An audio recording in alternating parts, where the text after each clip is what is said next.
we just sat down and filmed an epic about the RICHCOB situation. Do you want to kind of give a summary to those who might not know what's going on?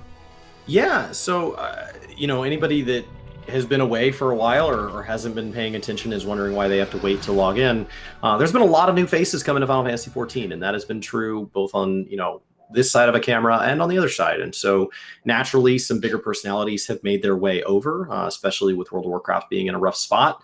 So Rich Campbell, shoutcaster, World of Warcraft creator, friend of Asmon and much more, professional driver of the Cambulance, has come over and makes for exciting and very energetic content. Maybe you like his style of humor, maybe you don't, but he draws big audiences, and he has reached out to some content creators. I believe he reached out to, Llama Todd, and Llama Todd put together a stacked group of players, most of which had cleared Ultimate, and they said when to go. And so he hadn't even gotten to his Savage yet, and they dragged him into Ultimate and progged that over like a 4-day of just epic, big, long streams, tons of support, tons of people having a blast watching. And he legitimately learned the mechanics. He legitimately learned the fight. He was staying after raid times to get, learn about his job. He got a direct lesson on camera from Mr. Happy, which was really neat to watch. Kind of a classroom setting where he was teaching and he was getting to ask questions. That's not something that a guide format typically can represent both sides like that.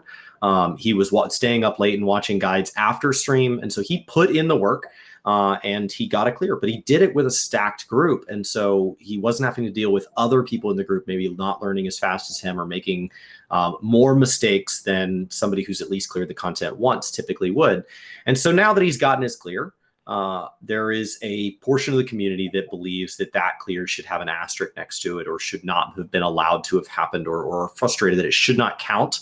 And there are other people that say it absolutely should. And so that's the drama around the situation. I talked about it at length over on Gaming Kinda. Brian talked about it at an appropriate amount on Ginger Prime, and then we put together a middle distance over on Work to Game. So we have talked this thing to death. We've probably spent enough time talking about events like this that we could have cleared our own Ultimate. So maybe we should just get in and do the work. I stepped my first foot into Ultimate this week, unintentionally and unprepared.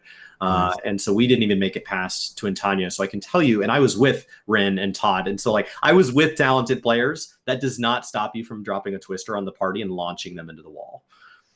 So I called it coffee chat, and actually it's more tea time with Meoni. So I apologize for my American ignorance in that regards, Meoni. We can have coffee and tea. It's fine. You told me that literally at a collab, and the comments were like, what? And that's like, apparently it's a thing. It's apparently a thing. So the two together is a toffee, so it's all good. It's all good.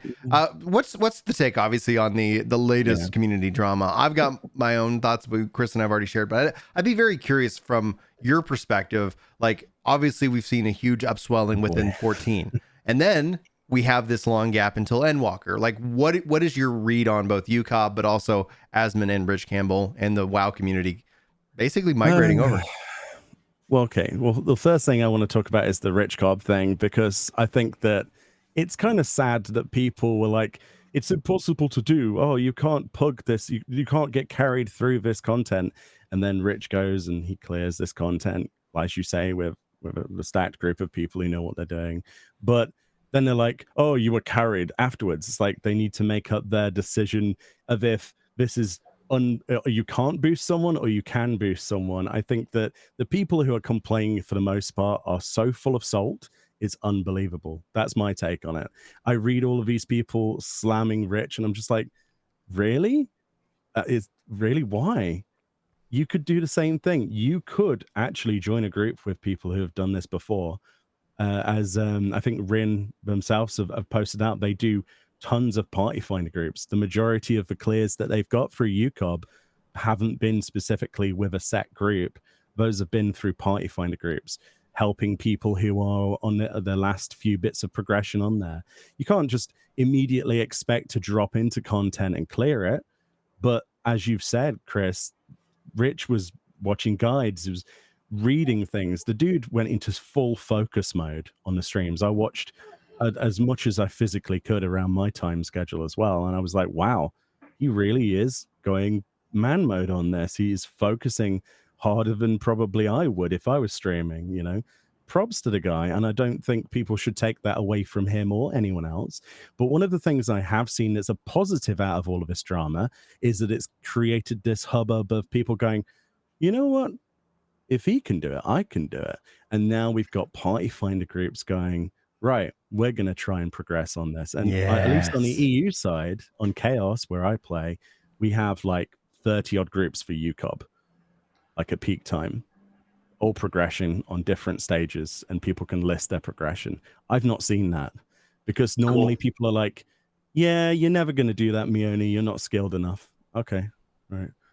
I hear people put other people down all the time, including myself from my own experience. But I'm like, well, yeah, but how much harder can it really be? Yeah. Or are people trying to keep this exclusivity?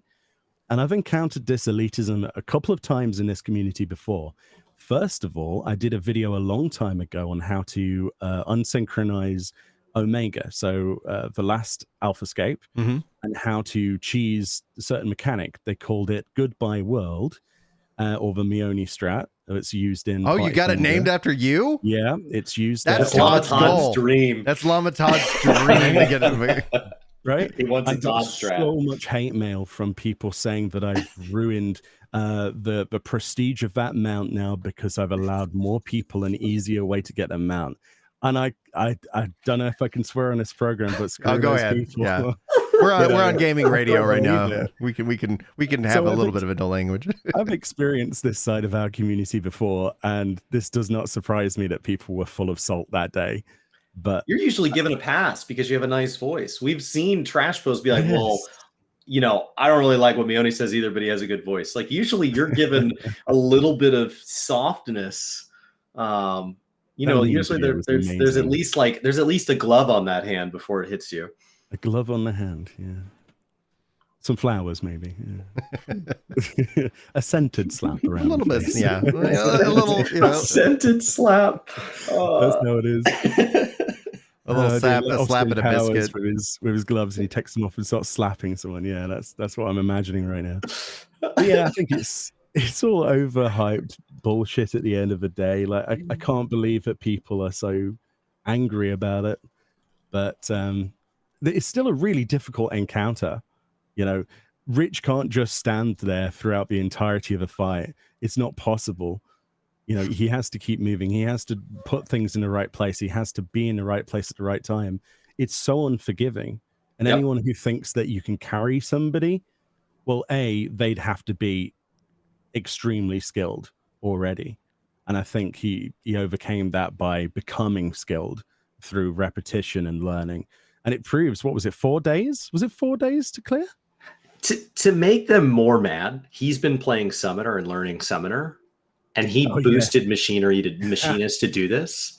And so he did it on a boosted job. And so he started out not knowing how to play his job and learned it like almost immediately prior to, like learned it not long at all before Ultimate, and then went into Ultimate. And then like after the first day of Ultimate had to stay with, I think it was after the first day of Ultimate, stayed with Mr. Happy and said like, this is my understanding of how this works. But like, obviously I'm doing it he's level synced down. So like anything he did learn is up at level 80. He's like, okay, so how does this work?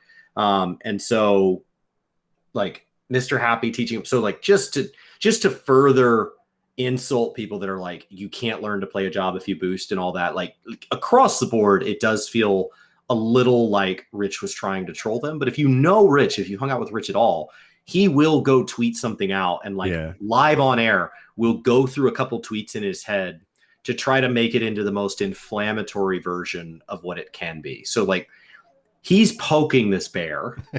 Like, and if you don't like that, don't watch Rich. Like his goal is to poke the bear.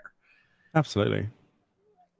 I don't know. It's bizarre, isn't it? It really is how people can respond that way. But I don't know what they're going to be like when Asmongold inevitably is in a similar or same group. Well, what was interesting when we did the community feedback episode on Work to Game, somebody said that Xeno said that people are going to love that Asmon and Rich are playing this game until they do something they can't. And from a story perspective, and this is one of the things I'd love to get your insight on before we kind of talk about like our expectations for the live loader next week. is that when it comes to what we see in terms of just like streaming and content, the patch day and the story content and expansion story content, like that's super protected. I'm curious to see what happens with all of these new communities that have come on board. If that is if that experience continues through Endwalker, or if all of a sudden everybody's like, I'm having this great growth, like Pyromancer making the full shift over to 14. Honestly, like he's playing through, just gotten to Heavensward himself. Like it's really exciting to see his journey. But if he gets caught up, what's up? He's very thorough. Like the word thorough has come up so many times with these WoW creators. Have you gotten to watch one of Pyro's streams? Yes, I have. Oh, he's taking notes. Well, he's a lore guy. Like there's gonna be a test at the end. He's a lore guy. He's trying to absorb big things. But awesome. What do you expect in terms of like when Endwalker drops? Like, are we going to see like what we typically see, like lots of numbers just suppressed because people are trying to protect the story and the spoilers? What do you think, Meoni? No, I don't think it'll be suppressed at all. I think we're going to get an overwhelming amount of people streaming that content. If that's what you mean by that question, streaming and also watching the stream, because my concern is for the person who's like, hey, I'm full time 14 support. Like Pyro is getting like 2,000 people watching him on his streams, and all of a sudden like Endwalker drops, and if it's like down to like, oh, here's a couple hundred, and he's like, what happened? Like I don't know if they're ready for that, and I don't know if it will drop. Because WoW's community, in my opinion, it's been trained up a little bit differently, and Scott Zone himself even reflected on that. But I'll let you have the floor. I think it's going to be different than before. With a launch of an expansion, as you say, because you've got these different communities. I think it's going to be overwhelmingly, it'll just change the landscape forever. It's already changed, I think. Like Final Fantasy XIV content creation and streaming is on a whole different level than it was a few months ago, in a massive way. I mean, I'm surely you've seen it in your analytics in terms of video views, like I have, and stream views as well. It's a much bigger thing. I don't think there will really be that many people tuning out of someone when they're doing the Endwalker storyline. I think there'll be more people overall. I think the idea of shying away because of spoilers, it's going to be impossible to avoid the spoilers, honestly. It's going to be interesting because even we had Lucron on the podcast last week, and he literally is like, I don't engage with anybody in the 14 community except for us, apparently. So we got some kind of magic pass there. But he's been living on this island completely like devoid of it because he saw the Stormblood or Shadowbringers trailer before, as he was playing through ARR, and he's like, nope. And then that's what made him like literally like self-isolate. And so he's kind of on this island. So I'm curious to see what happens when he's finally caught up, if he gets engaged with the community. Or it's two different games. Yeah. Do you think it's? I mean, it feels to me like two different games. Like when I see the way Sprouts cover it as they're moving through the story, when I see what is asked of a new player, those of us that have been here, like we've been playing it as one continuous living thing. But somebody coming in late, ARR now feels very different than it did then. Heavensward now feels very like so. And Shadowbringers will soon enter that state where like somebody's going to play it straight through. They're not going to gap out from 5.0 to 5.1. They're going straight through, and so like it can almost feel like two different games. And so I think there are creators who really thrive on the sprout process, and there are creators who really thrive on the end game. And you don't have to be good at both. There are people that are good at both, but like there is a transition to all these people that are getting caught up now and what content creation will mean to them in a more caught up Endwalker state. I don't know, really. I suppose it could work both ways. I think that if there is a drop off at all, like a lowering of numbers, it'll only be because of those that came before. But I think it will be higher than it's ever been before of people retaining that viewership simply because of those new people coming across that really, they're either there because they want to watch their favorite creator in in the 20,000s or whatever, or hundreds of thousands in Asmongold's case. They don't really necessarily care about the content, but the actual creator themselves and their responses to it, right? And their reactions. Yeah. Reactions are key on the internet, as you know. Yes. That's what a lot of people make their living off of, reactions. What's going to be interesting for me is that I was telling Chris this is like, I like, obviously hindsight's 2020. I didn't know there was really streaming wasn't a thing. Like I wasn't really filming my playthrough, but I wish I had my 1.0, my 2.0, my 3.0. Like I wish I had those playthroughs like in some archive somewhere. Cause Chris actually, like we talk about reaction content, he literally just reacted to his own video from years ago. And it's so fascinating. I'm like, man, I referenced Meoni. Yeah, he does in the video. So I like, that's one of the things for me. Like I will be streaming and playing Endwalker, but my plan is going to be that I'm going to get Sage and Reaper staged to level 80, and then I'm going to take Reaper through it. That's kind of giving me a little bit of a gap, so that if people dive in during the holiday, they'll be technically ahead of me if they do want to watch me live react to any one bit of it. But I really want to make sure that that is something that's captured, at least for my own edification later. Now, we kind of got on that topic a little bit. I do want to come back to the Asmon and Rich, the migration of the WoW refugees with you before we dive into our expectations for the live letter next week. Have you seen like any kind of positive effect on like your community with more people coming in and checking out your content? What's your overall thought? Oh, it's been huge for you? It's huge on like especially the EU side and just my little slice of the greater community as well. I've seen a lot of people come in and ask questions, and I've tried to tell people there are no stupid questions, because some people come in and be like, I'm kind of afraid, because they're in that mindset for some reason from WoW. I don't know, they just seem to be in that mindset of, if I ask a question, I'm going to get stomped on. But it's massive. It's really, really huge. People have come in and asked questions about even the simplest things, like, how do I do this? And people not understanding that there's multiple ways of moving a character, that you don't have to walk backwards with S, and you can change that to something else, or the legacy mode, and how most of us play in legacy, because it's just so much easier for raiding, at least on keyboard and mouse. Just you weirdos on keyboard and mouse. Anything you can imagine, the questions have been. So it's been really nice, and I think the majority of people I've seen myself that also stream in my stream team, for example, a lot of EU based ones and some of the American ones, we try to just make it new player friendly as much as possible, so that people see that and they come in and they can ask whatever they want. But it has been huge. There's been so many new people just showing up, wanting to do anything and everything. How do I do this? What are you doing right now? How do I get this? What is that weapon? How can I get that weapon? And as a result of that, they've been looking at loads of old guides and Eureka stuff, and wow, what's Eureka? And then suddenly you've got 73 people, on that outside of peak time, and then at peak time there's 3 instances in an Emos on Chaos. It's like, wow, and I made a video, not last year, saying that Eureka needed a Phoenix down because there was no way I could solo High Dartos. It's dead content, and now it's not dead content. So joke's on me, really. The answer was more people. More people. that's all it needs.